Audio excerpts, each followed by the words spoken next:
மேற்காசிய போர் பதற்றம், சர்வதேச சந்தையில் கச்சா எண்ணெய் தட்டுப்பாடு, தங்கம் விலையில் நிலவும் நிச்சயமற்ற தன்மை உள்ளிட்ட பல்வேறு காரணங்களால் உலக பொருளாதாரம் மிகப்பெரிய அளவில் ஆட்டம் கண்டுள்ளது. இதன் எதிரொலியாக நம் நாட்டில் பெட்ரோல், டீசல் விலை உயர்த்தப்பட்டுள்ளது. பல்வேறு அத்தியாவசிய பொருட்களின் விலையும் கணிசமாக உயர்ந்துள்ளது. அமெரிக்க டாலருக்கு நிகரான இந்திய ரூபாயின் மதிப்பும் வரலாறு காணாத வீழ்ச்சியை சந்தித்துள்ளது.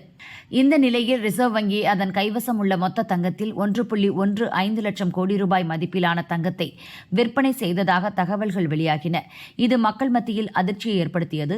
இந்திய பொருளாதாரம் மிகப்பெரிய பின்னடைவை சந்தித்துள்ளதா, நாட்டின் எதிர்காலம் என்ன என பல்வேறு தரப்பினரும் அச்சம் அடைந்தனர்.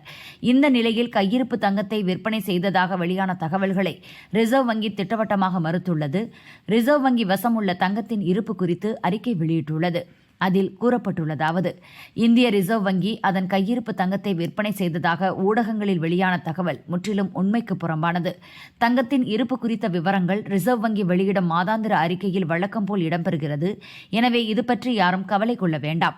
இன்றைய நிலவரப்படி தங்கம் இருப்பு 880.52 டன்களாக உள்ளது.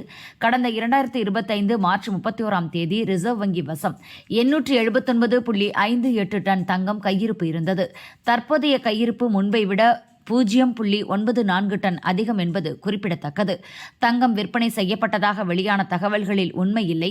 இவ்வாறு அதில் குறிப்பிடப்பட்டுள்ளது. தங்கம் கையிருப்பு குறித்த தகவல்கள் வெளிப்படையாகவே அறிவிக்கப்படுகிறது.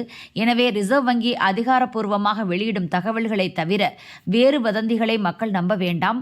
உண்மைக்கு புறம்பாக பரப்பப்படும் வதந்திகளை கண்டு யாரும் அஞ்ச வேண்டாம் என ரிசர்வ் வங்கி அதிகாரிகள் கூறினர்.